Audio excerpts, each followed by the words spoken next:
vous raconte, même García Lorca, quand vous écoutez, quand vous lisez les poèmes de García Lorca, la lune, c'est toujours quelqu'un d'un peu menaçant.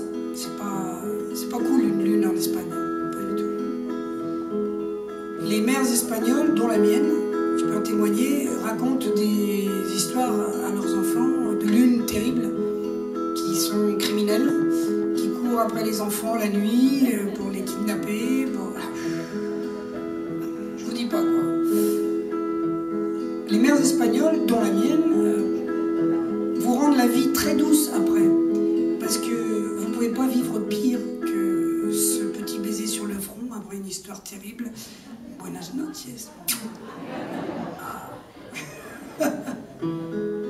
Donc la vie est douce après ça. Tout paraît simple et le pire est derrière, quoi. En arrivant en France, je me suis aperçu que la lune, non, c'était sympa la lune. Il y avait un type sur un hamac, comme ça, avec une collerette, et puis... Voilà, on disait que c'était Pierrot. Et moi j'ai appris cette chanson, comme tous les enfants français. J'ai aussi appris 3 jeunes tambours s'en revenaient de guerre.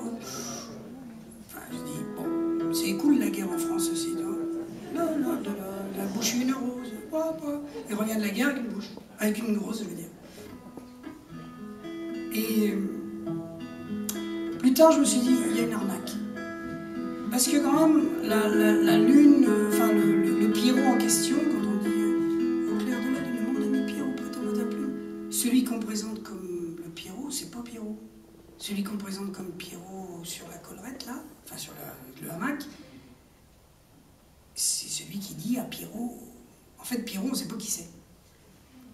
Hein? Eh oui, il se nomme pas lui-même, il parle à un Pierrot, il dit donc, Pierrot, on ne sait pas qui c'est. Alors moi, je me suis dit, il faut quand même qu'on élucide un peu le mystère. Voilà.